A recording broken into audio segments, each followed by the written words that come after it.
அனைவருக்கும் வணக்கம். தெய்வீக பலன்கள் சேனல் சார்பாக தங்களை அன்புடன் வரவேற்கிறோம். இன்று நம் காணொலியில் காண விரும்புவது தை மாதம் கார்த்திகை விரதம் சிறப்புகளை பற்றி இந்த காணொலியில் பார்க்கலாம். வாருங்கள் காணொலிக்கு செல்லலாம். மறக்காமல் ஒரு சப்ஸ்கிரைப் செய்வோம். தை கார்த்திகை செவ்வாய்க்கிழமையான இன்று இருக்கிறது. முக்கியமாக செவ்வாய்க்கிழமை என்றாலே நம் நினைவுக்கு வருவது பரம்பொருள் முருகப்பெருமான் தான். கார்த்திகை நட்சத்திரம் சேர்ந்து வருவதனால் இன்றைய தினம் முருகப்பெருமானுக்கு மாபெரும் முக்கியத்துவமாகும். இன்றைய நாட்களில் முக்கியமாக சூரியன் மகரத்தில் இருக்கிறார். செவ்வாயும் சூரியனும் சேர்ந்திருப்பதனால் இது மேலும் சிறப்பு. தை மாத செவ்வாய்க்கிழமைகளில் சூரியன் மற்றும் சுக்கிரன் வீட்டில் சந்திரன் இருப்பதனால் கண் சம்பந்தப்பட்ட பிரச்சனைகளுக்கு பிரத்யேக பிரார்த்தனை தாராளமாக செய்யலாம். வலது கண்ணில் வலது கண்ணில் சூரியனும் இடது கண்ணில் சந்திரனும் ஆள்கிறார்கள். இவர்கள் இருவரையும் ஒருங்கே வைத்திருப்பவர் அர்த்தநாரீஸ்வரர். எனவே இன்று சிவபெருமான் ஆலயத்தில் வழிபாடு செய்வதும் சிறப்பு. சிவன் கோவிலில் முருகன் இல்லாமல் இருக்க மாட்டார். அப்படி இல்லாத பட்சத்தில் முருகன் கோவிலுக்கு சென்று கண்களுக்கு தாமரை பூ கொடுத்து அர்ச்சனை செய்யலாம். சிவபெருமானுக்கு வில்வம் வாங்கி கொடுத்து அர்ச்சனை செய்தால் ரோக நிவாரணம் ஆகும். முக்கியமாக பூமி நிலம் வாங்க ஆசைப்படுபவர்கள் பூமிநாதர் சன்னதியில் அர்ச்சனை செய்யலாம். கண் சம்பந்தப்பட்ட பிரச்சனைகள் குறித்து நாம் அதிகம் பேசாத நிலையில் முக்கியமாக இந்த செவ்வாய்க்கிழமையில் கண் பிரச்சனை நீங்க முக்கியத்துவமாக இருக்கின்றன. கோவிலுக்கு போக முடியாதவங்க மட்டும் வெள்ளம் வாங்கி கொடுக்கலாம். எல்லோராலும் கோவிலுக்கு போக முடியாது என்பதனால் வயதானவர்கள், உடல்நிலை சரியில்லாதவர்கள் மாட்டுக்கு வெள்ளம் கொடுப்பது சிறந்த பரிகாரமாக இருக்கும். இந்த எளிய பரிகாரங்கள் மூலம் அனைவரும் கண்டிப்பாக நன்மை அடைய முடியும். முக்கியமாக இன்றைய நாட்களில் எதை செய்தாலும் சற்று சிந்தித்து அமைதியுடன் செய்யலாம். முருகப்பெருமான் என்றாலேயே கார்த்திகை நட்சத்திர நாட்களில் அனைவரும் அமைதியுடன் இருக்க வேண்டும். கார்த்திகை நட்சத்திரம் மாந்தோறும் வந்தாலும் அதில் முக்கியத்துவமானது தை கார்த்திகையும் ஆடி கார்த்திகையும். இந்த நாட்கள் பக்தர்கள் முருகன் கோவிலுக்கு விரதம் இருந்து அனைத்தும் நல்லபடியாக நடத்த வேண்டும். தை கார்த்திகை அன்று வீடுகளில் உள்ள முருகர் படத்திற்கு சந்தனம் கும்பிட்டு மலர் சூட்டி முருகப்பெருமானுடைய கந்த சஷ்டி கவசம், திருப்புகழ் ஆகிய மந்திர பாடல்களை பாடி முருகப்பெருமானை வழிபட வேண்டும். 6 விதமான மலர்களை சாற்றி அற்புதமாக இன்றைய நாட்களில் வழிபட வேண்டும். முக்கியமாக கார்த்திகை என்றாலே அது முருகப்பெருமானுக்குரியது. குறிப்பாக தை கார்த்திகையில் முருகப்பெருமானுக்குரிய விரதங்களில் தவறவிடக்கூடாத விரதங்கள் உண்டுதான் தை கார்த்திகை விரதமாகும். தை கார்த்திகை என்று விரதம் இருந்து முருகப்பெருமானை வழிபட்டாலும், குறிப்பிட்ட வேண்டுதல் நிறைவேற வேண்டும் என்பதற்காக முருகர் வேண்டுதல் வைத்தாலும் அது இன்றைய நாட்களில் நிச்சயம் நடைபெறும். தை கார்த்திகை என்று முக்கியமாக முருகப்பெருமானும் முன்வைத்த கோரிக்கைகள் உடனடியாக நிறைவேற வேண்டும் என்பதை தெரிந்து கொண்டு முக்கியத்துவமாக வழிபாடுகளை மேற்கொள்ள வேண்டும்.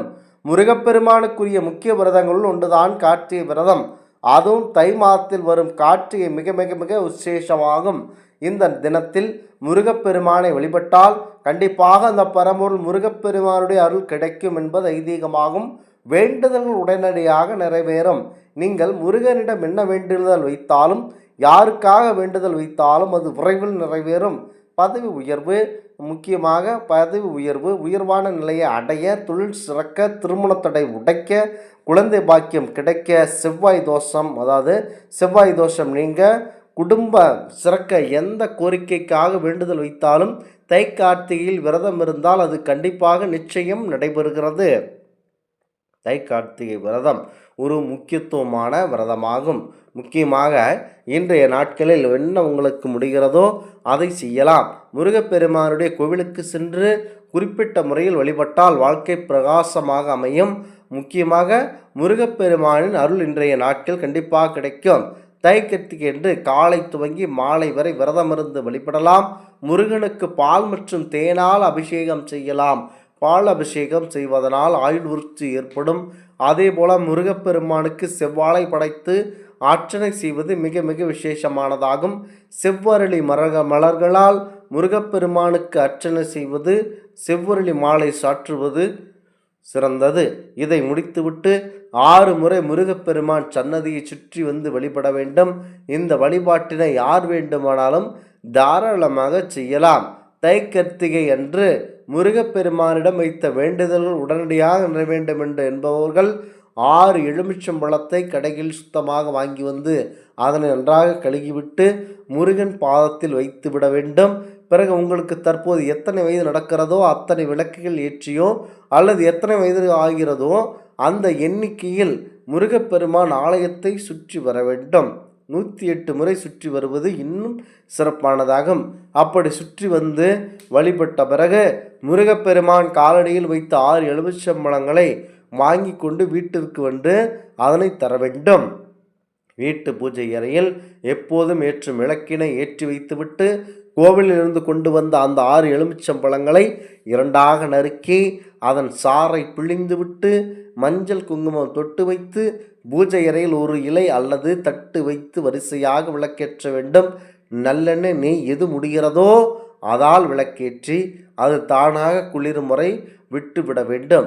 இப்படி விளக்கேற்றுவதனால் வீட்டில் இருக்கும் தீய அதிர்வுகள் நீங்கி முருகப்பெருமான் அருள் நிறையும். உங்களின் வாழ்க்கையை பிரகாசமாவதுடன் நீங்கள் முருகப்பெருமானிடம் முன்வைத்த வேண்டுதல்கள் விரைவில் கண்டிப்பாக நிறைவேற அதிகப்படியான வாய்ப்பு இருக்கின்றன. முக்கியமாக முருகப்பெருமானுக்கு திதி விரதம், நட்சத்திர விரதம், நாள் விரதம் என சுருக்கமாக சொன்னால் இப்படி பல விரதங்கள் இருக்கின்றன. தை கார்த்திகை விரதம் முருகப்பெருமானுக்கு விரதங்கள் ஒன்று. ஒவ்வொரு மாதம் வரும் சஷ்டி விரதம் முதன்மையானதாகும். உத்தராயண புண்ணிய காலத்தின் தொடக்கமாக வரும் தை மாத கார்த்திகை மற்றும் தட்சிணாயன புண்ணிய காலத்தின் தொடக்கமான ஆடி மாத கார்த்திகை ஆகியவை மிகுந்த சக்தி வாய்ந்த விரதங்களாக விளங்குகின்றன. தை கார்த்திகை விரதம் இருந்தால் முக்கியமாக நல்ல பலன் நமக்கு கிடைக்க அதிகப்படியான வாய்ப்பு இருக்கின்றன. இன்றைய நாட்கள் குழந்தை வருடம் வருளும் தை கார்த்திகை விரதம், குழந்தை விரதம் வேண்டி முருகனுக்கு சஷ்டி விரதம் மற்றும் கிருத்திகை விரதம் இருப்பது சிறப்பாகும். தை கிருத்திகை விரதம் செவ்வாய் தோஷம் நீக்கும். ஜோதிட ரீதியாக ஆற்றலையும் சக்தியை குறிக்கும். குறிப்பாக செவ்வாய் கிரகத்தின் அதிபதியால் முக்கியமாக திருமண தடை விலகும். திருமண தடை தம்பதிகளிடையே கருத்து வேறுபாடுகள், குடும்ப பிரச்சனைகள் இருந்தால் அனைத்து முக்கியமாக நீங்கிவிடும். இந்த ஆன்மீக தகவல் உங்களுக்கு பிடித்து இருந்தால் தெய்வீக பலன்கள் சேனலை கண்டிப்பாக சப்ஸ்கிரைப் செய்து கொள்ளவும். மீண்டும் ஒரு நல்லதொரு காணொளியில் உங்களை சந்திக்கிறோம். நன்றி, வணக்கம்.